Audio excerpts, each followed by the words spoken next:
فسبحان الذي لا يحصى امتنانه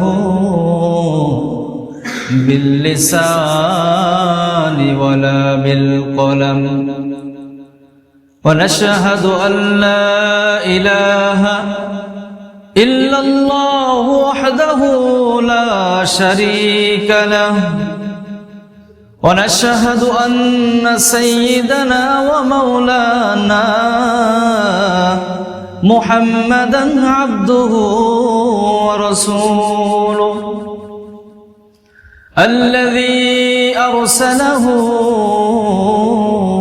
بالحق بشيرا ونذيرا وداعيا إلى الله بإذنه وسراجا منيرا أما بعد فقد قال الله تبارك وتعالى في كلامه المجيد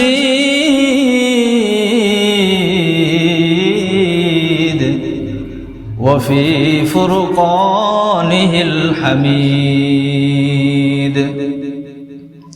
أعوذ بالله من الشيطان الرجيم بسم الله الرحمن الرحيم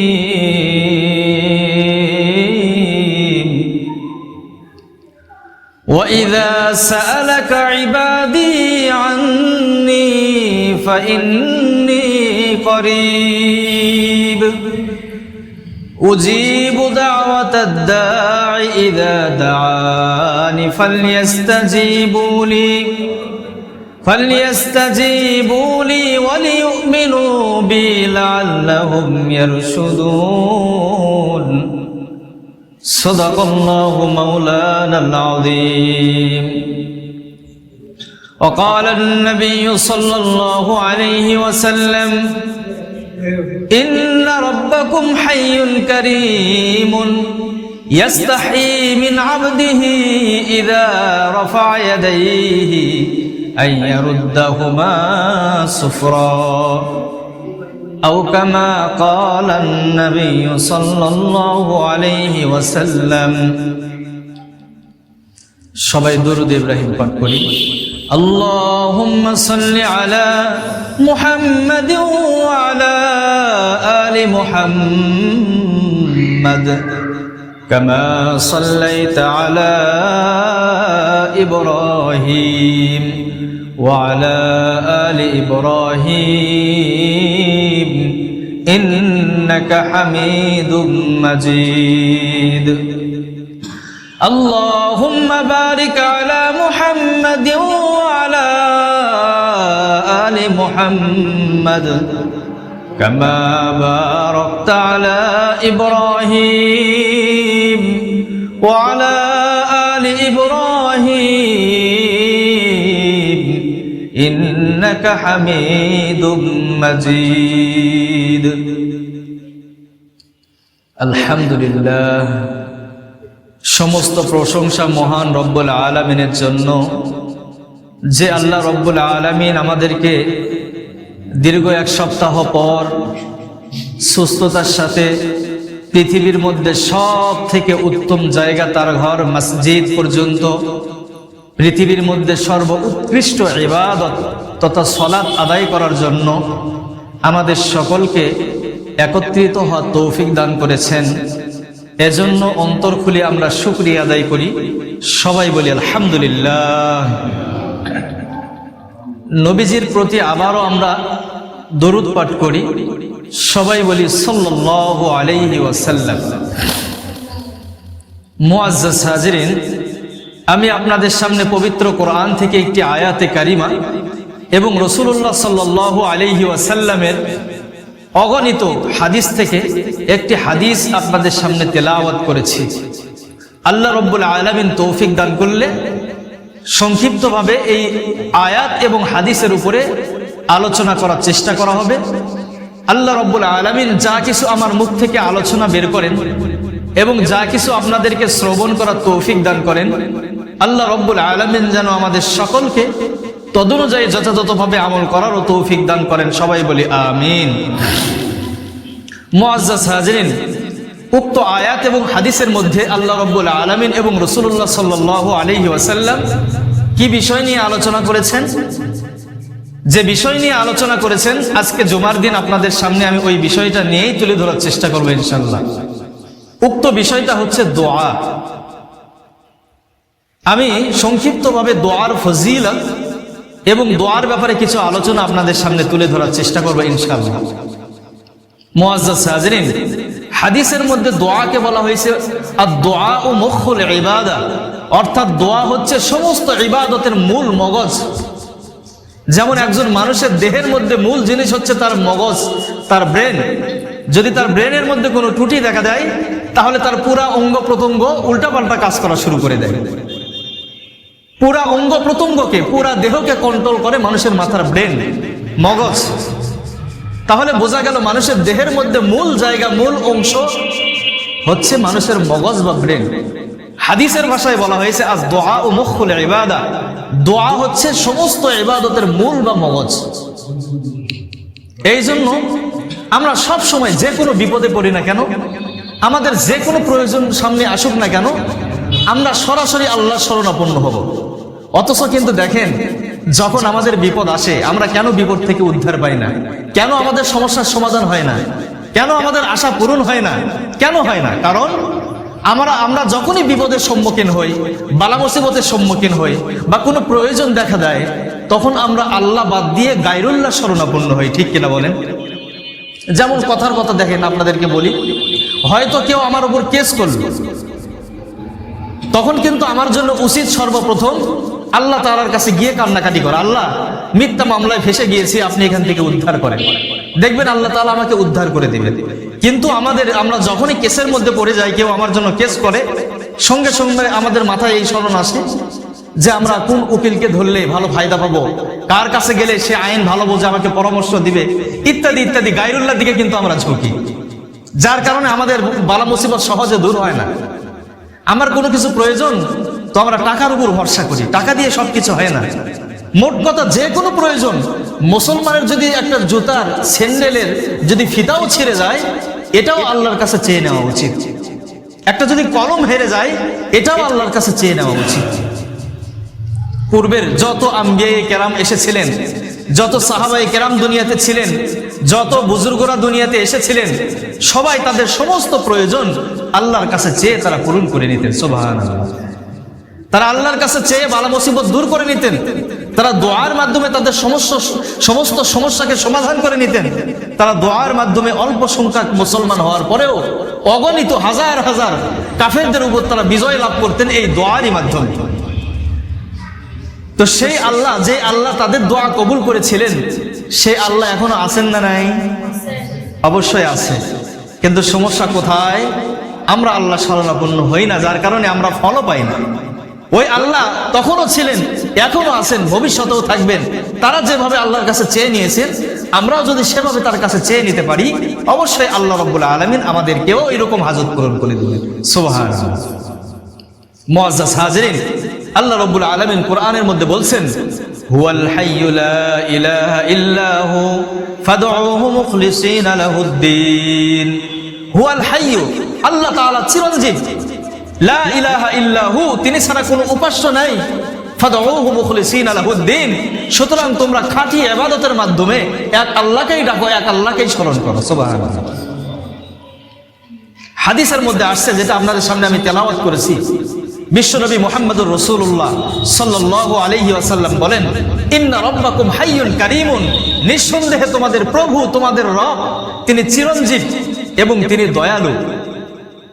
ইয়াস্তাহি মিন আবদিহি ইযা রাফা ইয়াদাইহি আন ইয়ারুদ্দাহুমা সুফরা, যখন কোনো বান্দা আল্লাহর কাছে দুই হাত তুলে কিছু চায়, তখন আল্লাহ রাব্বুল আলামিন বান্দার ওই দুই হাত খালি ফেরত দিতে তিনি লজ্জাবোধ করেন। সুবহানাল্লাহ। মুআজ্জাজ হাজিরিন, আমরা মানুষের কাছে চাই, আমরা বন্ধু বান্ধবের শরণাপন্ন হই। আমার মেয়ের বিবাহ হচ্ছে না, তো আমরা ঘটকের শরণাপন্ন হই, মনে করি সে আমার মেয়েকে বিবাহ দিয়ে দিবে। আমার টাকার প্রয়োজন, আমরা বন্ধু বান্ধবের কাছে দৌড়াই। যখন অভাবে পড়ি, ঋণের মধ্যে পড়ি, তখন বন্ধু বান্ধবের সাহায্য চাই। অথচ যদি আমরা আল্লাহর শরণাপন্ন হইতাম, তাহলে দ্রুত আমাদের সমস্ত প্রয়োজনগুলো পুরো হয়ে যেত। মানুষ তো কোনো সময় বান্দার প্রয়োজন মিটাইতে পারে না। বান্দার প্রয়োজন মিটানোর জন্য একজনই যথেষ্ট, তিনি হচ্ছেন কে? মহান আল্লাহ। মানুষ আর আল্লাহর মধ্যে আসমান জমিন পার্থক্য আছে। আপনার বন্ধু যতই আপনি তার কাছে প্রিয় হন না কেন, দেখবেন প্রয়োজনের সময় আপনি টাকা পয়সা চাবেন, দেখবেন বন্ধু তখন পর হয়ে যাবে। মানুষের কাছে, দুনিয়ার মানুষের কাছে কোনো কিছু চাইলে সে মন খারাপ করে, মনক্ষুণ্ণ হয়। কিন্তু আমার আল্লাহ রাব্বুল আলামিন এমন দানশীল যে বান্দা তার কাছে যদি না চায় তাহলেই তিনি বেজার হন, আর যদি বান্দা তার কাছে চান তাহলে তিনি খুশি মনে বান্দাকে দিয়ে দেন। সুবহানাল্লাহ। তাহলে তিনি কেমন প্রভু যে না চাইলেই তিনি অসন্তুষ্ট হন, কিন্তু চাইলেই তিনি খুশি হন। তো মুআজ্জাজ হাজিরিন, আমাদের মতো কত মানুষ তারা তাদের বিবেক নষ্ট হওয়ার কারণে, তারা ইসলাম ধর্ম না পাওয়ার কারণে, তারা নিজের হাতে বানানো মাটি দ্বারা, খড়কুটা দ্বারা বানানো মূর্তির কাছে মাথা নত করে তার কাছে হাজত চায়। আল্লাহ রাব্বুল আলামিন তাদের ব্যাপারে কোরআনে বলেন, ইয়া আইয়ুহান নাস দুরিবা মাসালুন ফাসতামিউ লা, হে সকল লোক, আমি তোমাদেরকে একটা দৃষ্টান্ত পেশ করতেছি, তোমরা তা মনোযোগ দিয়ে শ্রবণ করো।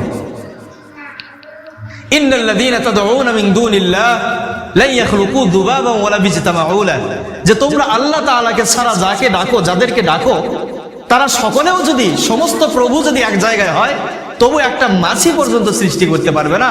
মানুষ এবং অন্যান্য জন্তু থাক, একটা মাছি, সাধারণ ক্ষুদ্র মাছি, এই মাছিও সৃষ্টি করতে পারবে না, যদিও সমস্ত প্রভু তারা একত্রিত হয়। ওয়া ইয়াসলুবুহু যুবাবু শাইআ লা ইস্তানকিজুহু মিন, আল্লাহ বলেন যদি তাদের সামনে থেকে মাছি কিছু ছিনিয়ে নিয়ে যায়, ওই মাছির থেকে ওই জিনিসটা যে উদ্ধার করবে ওই মূর্তিদের, ওই প্রভুদের এই ক্ষমতাও নাই, তবুও তারা বোঝে না। তাদের সামনেই মাথা ঝুঁকায়, তাদের কাছেই প্রয়োজন চায়। অথচ তাদের সামনে থেকে কুকুর জিনিসপত্র নিয়ে যাচ্ছে, এই কুকুরকে যে বাধা দিবে এই ক্ষমতা প্রভুদের নাই। মুআজ্জাজ হাজিরিন, অথচ আমরা এমন প্রভুকে পেয়েছি যে প্রভুর কাছে চাইলেই সেই প্রভু খুশি হন এবং বান্দাকে তা দিয়ে দেন। সুবহানাল্লাহ। মুআজ্জাজ হাজিরিন, এখন কথা হচ্ছে, আমাদের অনেকের মনে প্রশ্ন যে হুজুর, বিপদে পড়ে অনেক সময় দোয়া করে দেখেছি, দোয়া তো কবুল হয় না আমার। দুনিয়াতে দেখি যারা নামাজ পড়ে না, রোজা করে না, মসজিদের ধারে কাছে যায় না, অথচ তাদের কোনো বালা মুসিবত নাই, তারা যা মনে চায়, যা চায় তাই পায়। অথচ আমি ইবাদত করি, আল্লাহর কাছে দোয়া করি, চাই, অথচ আমার দোয়া কবুল হয় না, বালা মুসিবত আমার সাথে লেগেই থাকে। এরকম কিন্তু প্রশ্ন অনেক জনের মনে কিন্তু আছে। এর জবাব কি দেখেন? দোয়া কবুল হওয়ার জন্য কয়েকটা শর্ত আছে। এইগুলো শর্ত যদি না পাওয়া যায়, দোয়া সহজে কবুল হবে না। দোয়া কবুল হওয়ার জন্য 1 নম্বর শর্ত হচ্ছে দোয়া করার পূর্বে কোনো নেক কাজ করা। সেটা কোরআন তেলাওয়াতও হতে পারে, কোরআন তেলাওয়াতের পরে দোয়া হতে পারে, অথবা সেটা নফল নামাজ হতে পারে, সেটা জিকির হতে পারে।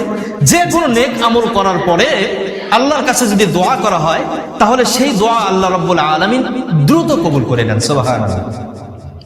বিশেষ করে আমরা যদি শেষ রাতে উঠে তাহাজ্জুদের নামাজ পড়ে আল্লাহর কাছে চাই, না পারলেও কমাস কম 2 রাকাত যদি পড়েন বা 4 রাকাত করলেন, পরে যদি আল্লাহর কাছে চান, কাকুতি মিনতি করেন, আল্লাহ রাব্বুল আলামিন অবশ্যই আপনাকে আমাকে তা দান করবেন। সুবহানাল্লাহ।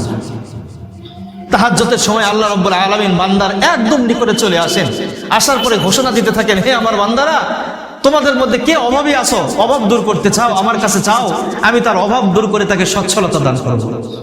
তোমাদের মধ্যে কে বালা মুসিবতগ্রস্ত আছে, আমার কাছে চাও, আমি তোমাদের বালা মুসিবত দূর করে দেব।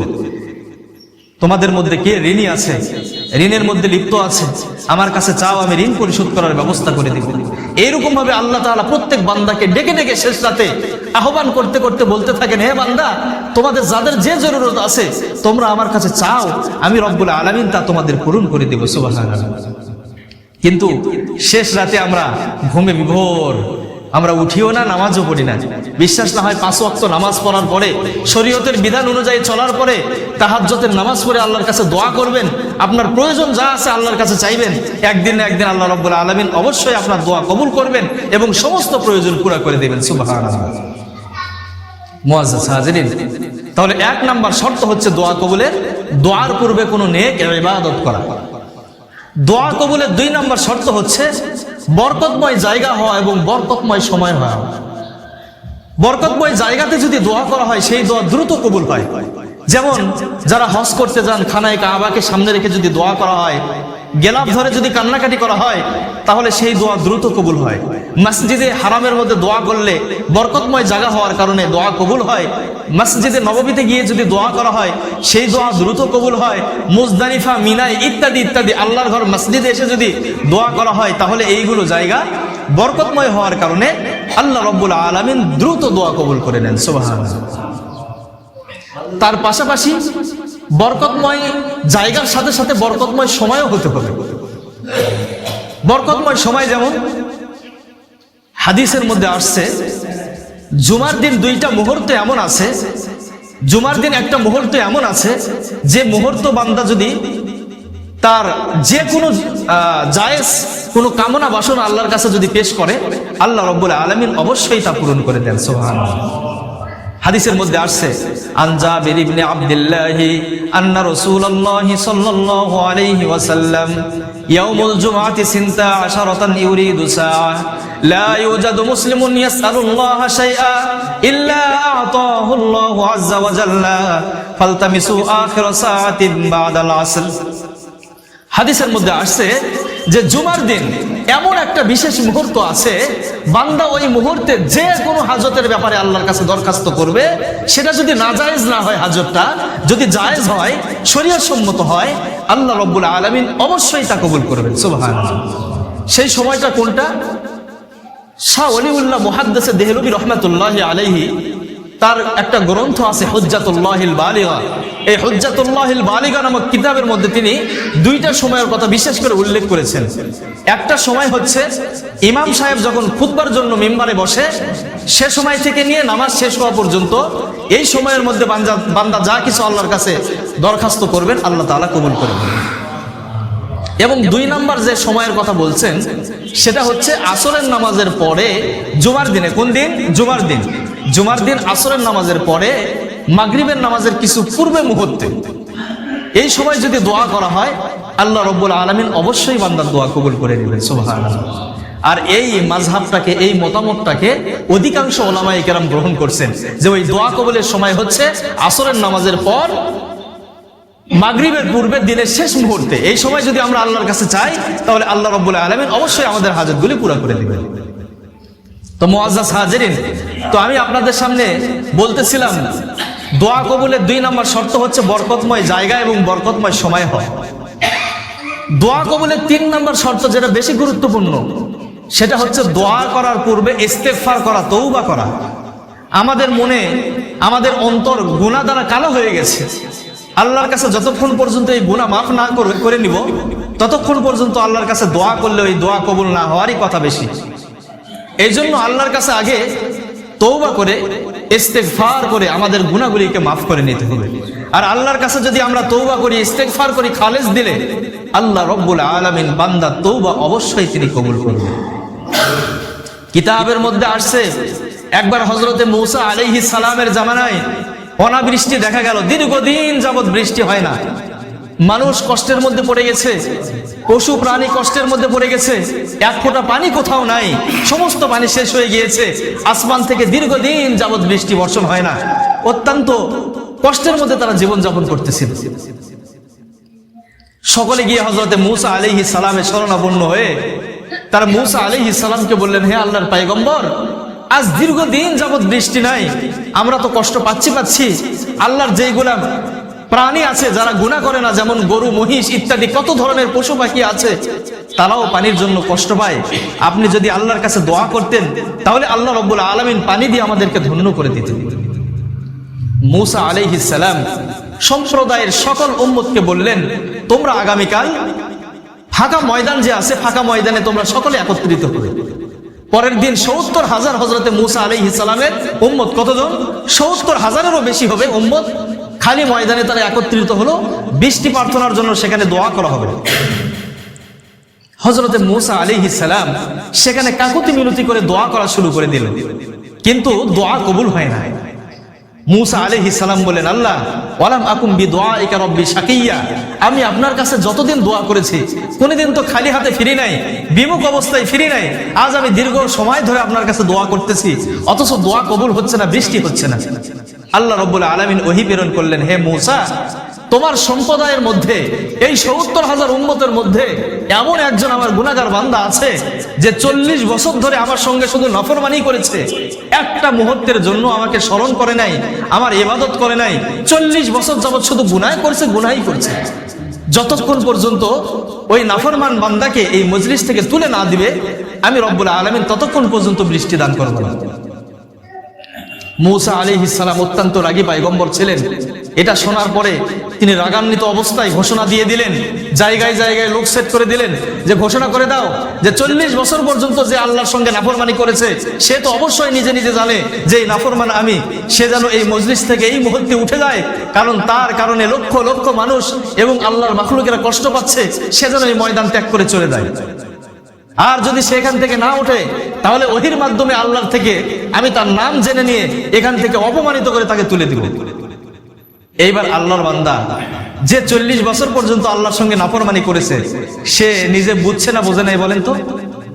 আমি আমার জীবন সম্পর্কে আপনারা না জানেন, আমি তো জানি আমি কেমন। ও ব্যক্তি ঠিকই বুঝছে যে এটা আমি ছাড়া কেউ নয়, কিন্তু এই ব্যক্তি দেখতেছে এখানে আমার পরিবার বর্গের লোকজন আছে, আমি যদি এতগুলো মানুষের মধ্যে এখানে উঠি তাহলে সবার কাছে চিহ্নিত হয়ে যাব যে আমি ওই ৪০ বছরের বড় একজন নাফরমান। এখন এখান থেকে আমার ওঠাও সম্ভব না। আবার যদি আমি বসে থাকি তাহলে পয়গম্বর হযরতে মূসা আলাইহিস সালাম আল্লাহর কাছ থেকে ওহীর মাধ্যমে জেনে নিয়ে আমাকে অপমান করে তুলে দিবে। আল্লাহ, আমি না পারতেছি এখান থেকে উঠতে, না পারতেছি এখানে বসে থাকতে। এইবার এই আল্লাহর বান্দা দুই চোখের পানি ছেড়ে দিয়ে, এখন চোখের পানি ছেড়ে দিয়ে যে চিৎকার করে কাঁদবে, এভাবে সে কাঁদতেও পারতেছে না, কারণ মানুষ বুঝতে পারবে কান্নার কারণে যে ওই গুনাহগার আমি। সে মনে মনে কাঁদতেছে আর আল্লাহর কাছে বলতেছে কাকুতি বিনতি করে, আল্লাহ ৪০ বছর যাবত আপনার নাফরমানি করেছি, আপনি তো সাত্তার, বান্দার গুনাহ তো আপনি গোপন রাখেন। ৪০ বছর পর্যন্ত আমার গুনাহগুলো আপনি গোপন রাখছেন, কাহারও কাছে প্রকাশ করেন নাই। আল্লাহ, আজকে এই ভরা মজমার মধ্যে আমার গুনাহগুলো আপনি প্রকাশ করে আমাকে লজ্জিত করবেন না। আল্লাহ, আমি আপনার কাছে কাকুতি মিনতি করে আমি তওবা করতেছি, আজকের পর থেকে আর জীবনে আমি গুনার দিকে পা বাড়াবো না। সুবহানাল্লাহ। সঙ্গে সঙ্গে বৃষ্টি হওয়া শুরু হয়ে গেল। মূসা আলাইহিস সালাম আশ্চর্য, সমস্ত কওমের সম্প্রদায়ের লোক আশ্চর্য, কি ব্যাপার? আল্লাহ বললেন যতক্ষণ পর্যন্ত গুনাহগার না উঠবে ততক্ষণ পর্যন্ত বৃষ্টি বর্ষণ হবে না, অথচ এখন পর্যন্ত কোনো বান্দা এখান থেকে ওঠে নাই, অথচ বৃষ্টি শুরু হয়ে গেল। মূসা আলাইহিস সালাম আল্লাহর কাছে পুনরায় জিজ্ঞেস করলেন, মাওলা কি ব্যাপার, বান্দা তো ওঠে নাই, তারপর আপনি বৃষ্টি দিলেন? আল্লাহ রাব্বুল আলামিন ওহীর মাধ্যমে জানিয়ে দিলেন, হে মূসা, আমি যার কারণে বৃষ্টি দিব না বলেছিলাম, আমি রব্বুল আলামিন আজকে দ্রুত তারই কারণে বৃষ্টি দান করেছি। সুবহানাল্লাহ। এটা কেন? তিনি তওবা করছেন, খালেস দিলে ইস্তেগফার করছেন, যার কারণে আল্লাহ রাব্বুল আলামিন তার বৃষ্টি তো দিবে না, বরং উল্টা তার গুনাহগুলি ক্ষমা করে আল্লাহ রাব্বুল আলামিন তার কারণে বৃষ্টি বর্ষণ করলেন। সুবহানাল্লাহ। কিতাবের মধ্যে আসছে একজন ব্যক্তি ৭০ বছর পর্যন্ত একটা মূর্তির পূজা করত, যে মূর্তির নাম ছিল সনম। সে প্রতিদিন সকালবেলা ওই ঘরে গিয়ে সনম সনম করে মূর্তিকে ডাকতো। কতদিন? ৭০ বছর পর্যন্ত ওই মূর্তির পূজা করেছে। একদিন হঠাৎ করে সনম বলতে গিয়ে তার মুখ থেকে সামাদ শব্দ বের হয়ে গেছে। আর সামাদ এটা হচ্ছে আল্লাহ তাআলার একটা পবিত্র নাম। সঙ্গে সঙ্গে আল্লাহর পক্ষ থেকে ঘোষণা আসছে, লাব্বাইক ইয়া বান্দা, হে বান্দা লাব্বাইক, আমি উপস্থিত আছি, আমি উপস্থিত আছি। ফেরেশতারা আশ্চর্য হয়ে গেল। ফেরেশতারা জিজ্ঞেস করলেন আল্লাহকে, আল্লাহ, আপনার এই বান্দা তো আপনাকে ইচ্ছা করে ডাকে নাই, এ তো চিরদিন সে মূর্তির পূজা করে আসছে, আজকে ভুল করে তার মুখ দিয়ে আপনার নাম বের হয়েছে। আল্লাহ রাব্বুল আলামিন জবাব দিয়েছেন ফেরেশতাদেরকে, হে ফেরেশতারা, তোমরা শুনে রাখো, আমার এই বান্দা ৭০ বছর পর্যন্ত আমার থেকে মুখ ফিরে থাকলেও আমি রব্বুল আলামিন ওই বান্দার থেকে মুখ ফিরে নেইনি। আমি ৭০ বছর পর্যন্ত ওই বান্দা এবং যারা গুনাহ করে তাদের দিকে আমি চেয়ে থাকি। আজকে ভুলে সে ডাক দিলেও আমি রব্বুল আলামিন তার ডাকে সাড়া দিতে ভুল করিনি। সুবহানাল্লাহ। আল্লাহ রাব্বুল আলামিন কত বড় ক্ষমাশীল। এই জন্য আমি বলতেছিলাম আপনাদেরকে, দোয়া কবুল হওয়ার ৩ নম্বর শর্ত হচ্ছে দোয়ার পূর্বে আমরা ইস্তেগফার করব। যদি ইস্তেগফার করি, তওবা করি, তাহলে সেই দোয়া আল্লাহ রাব্বুল আলামিন দ্রুত কবুল করবেন। মুআজ্জাজ হাজিরিন, এখন আমি কয়েকটা কথা আপনাদেরকে বলবো গুরুত্বপূর্ণ। সেটা হচ্ছে কিছু কিছু কারণে দোয়া কবুল হয় না। আমাদের প্রশ্ন যেটা মনের মধ্যে যে হুজুর আমি দোয়া করি, নেক ইবাদত করি, গুনাহ তো করি না, এতবার আল্লাহর কাছে দোয়া করার পরেও কেন জানি আমার দোয়া কবুল হয় না। দেখেন, দোয়া কবুল না হওয়ার কয়েকটা কারণ আছে। এক নাম্বার কারণ হচ্ছে, কোনো ব্যক্তি যদি হারাম খাবার দ্বারা নিজের দেহকে লালন পালন করে তাহলে তার দোয়া কবুল হবে না, নাউজুবিল্লাহ। সে যতই আল্লাহর কাছে মাথা ঠোকায় সেজদা করে দোয়া করুক, আর নিজের দেহকে যদি হারাম খাদ্য দ্বারা, আহার দ্বারা রেজেক দেয়, তাহলে তার দোয়া কখনো কবুল হবে না।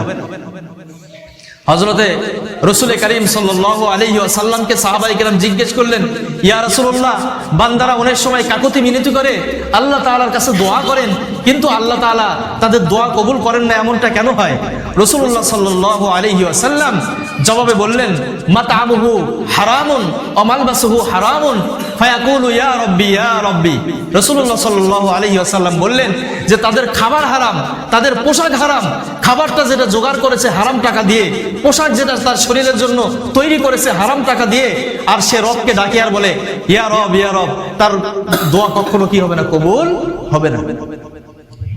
এই জন্য মুআজ্জাজ হাজিরিন, দোয়া কবুল না হওয়ার এক নম্বর কারণ হচ্ছে হারাম রিজিক খাওয়া। দোয়া কবুল না হওয়ার দুই নম্বর কারণ হচ্ছে দোয়া করতে অমনোযোগী থাকা, গাফেল থাকা।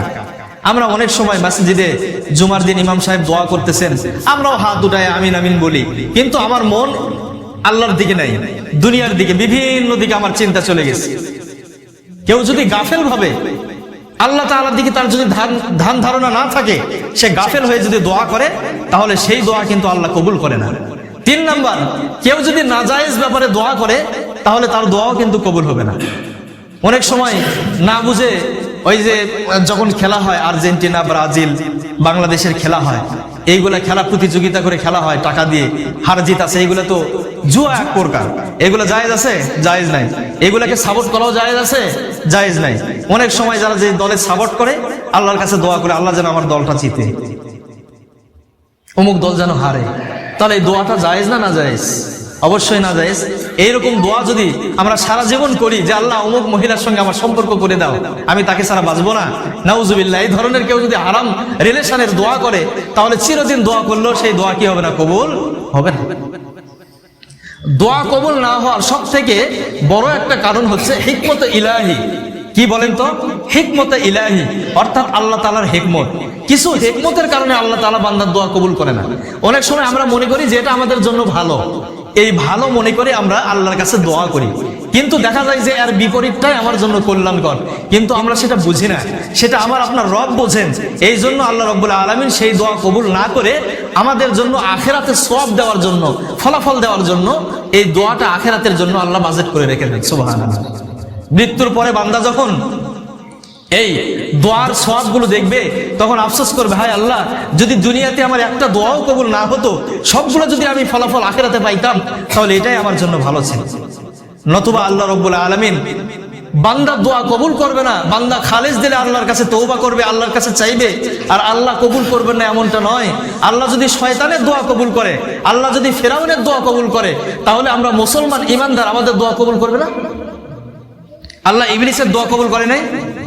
ইবলিস আল্লাহর কাছে বলছিল না যে আল্লাহ, আপনি তো আমাকে অভিশপ্ত করলেন, করেন, ঠিক আছে, কিন্তু আমি আপনার কাছে দোয়া করতেছি, একটা জিনিসের অনুরোধ করতেছি, সেটা হচ্ছে কিয়ামত পর্যন্ত আমার হায়াত আপনি বাড়ায় দেন। আল্লাহ রাব্বুল আলামিন কিন্তু তার দোয়া কবুল করেছেন এবং কিয়ামত পর্যন্ত তার হায়াত তাকে দিয়ে দিয়েছেন। ফেরাউন আল্লাহর কাছে দোয়া করেছিল, আল্লাহ কবুল করেছে। কিভাবে? এই সংক্ষিপ্ত ঘটনা বলে আমি শেষ করে দিব। ফেরাউন তো রব বলে দাবি করেছিল। গত সপ্তাহে আপনাদের সামনে আমি ঘটনাটা তুলে ধরেছি। কওমের লোকজন তাকে তো রব বলেই স্বীকার করে, তারা তো কাফের। দীর্ঘদিন ফেরাউনের সম্প্রদায়ের মধ্যে বৃষ্টি হচ্ছে না। ফেরাউনের যারা পূজা করত, যারা তার সম্প্রদায় ছিল, তার কাছে এসে বলল, আপনি তো আমাদের প্রভু, দীর্ঘদিন হলে বৃষ্টি হচ্ছে না, আপনি একটু আমাদেরকে বৃষ্টি দেন। ফেরাউনকে বৃষ্টি দিতে পারবে? ওর কি ক্ষমতা আছে? ফেরাউনও বোঝে যে আমি পারবো না, কারণ আমারও একজন রব আছে, আমি প্রকৃত রব নয়, কারণ আমি আখিরাতের বদলায় দুনিয়া কিনে নিয়েছি। ফেরাউনও জানে। ফেরাউন সম্প্রদায়দেরকে বলল যে তোমরা বাড়ি চলে যাও, আগামীকাল বৃষ্টি হবে। এরপরে ফেরাউন একটা শাহী মুকুট মাথায় দিয়ে ঘোড়ার উপর সোয়ার হয়ে সে নির্জন একটা জায়গায় চলে গেল, পাহাড়ে। যাওয়ার পরে পাহাড়ের গুহার মধ্যে সে ঢুকলো। ঢোকার পরে সে কাফের হলেও জানে যে আল্লাহর কাছে যদি কাকুতি মিনতি করে চাওয়া হয় তাহলে আল্লাহ তাআলা খালি হাতে ফেরত দেয় না। ও কাফের হইলেও আর বিশ্বাস ছিল। সে ওই পাহাড়ের গুহার মধ্যে ঢুকছে, ঢোকার পরে তার শাহী মাথার যে মুকুট ছিল এটা খুলে রাখছে। রাখার পরে সে বিনয়তা দেখানোর জন্য আল্লাহর কাছে যেন সে বিনয় হয়, সেই জন্য মাথায় সে সাধারণ যেগুলো মাটি আছে, ময়লা আছে, এইগুলো সে মাখছে। মাখার পরে আল্লাহর কাছে সে অত্যন্ত কাকুতি মিনতি করে দোয়া করছে, আল্লাহ আপনি তো জানেন যে আমি প্রভু নয়, আপনি তো প্রভু। আজ আমাকে প্রভু মনে করে আমার সম্প্রদায় আমার কাছে বৃষ্টি চাচ্ছে, আমি ওয়াদা দিয়ে আসছি আগামীকাল বৃষ্টি হবে। আল্লাহ আমার তো বৃষ্টি দেওয়ার ক্ষমতা নাই, ক্ষমতা তো আপনার হাতে, আপনি বৃষ্টি দেন নতুবা আমি অপমানিত হব। আমি তো আপনার কাছে আখিরাতের বদলা দুনিয়া নিয়েছি, আমাকে দুনিয়াতে সব দেন আপনি। দেখা গেল পরের দিন আল্লাহ রাব্বুল আলামিন বৃষ্টি দান করেছেন। সুবহানাল্লাহ। তো আল্লাহ যদি একজন কাফেরের ডাকেও যদি সাড়া দেন, তাহলে আমি আপনি মুসলমান ইমানদার যদি আল্লাহর কাছে চাওয়ার মতো চাই, দোয়ার মতো দোয়া করতে পারি, তাহলে আল্লাহ রাব্বুল আলামিন আমাদের দোয়াও কবুল করবেন।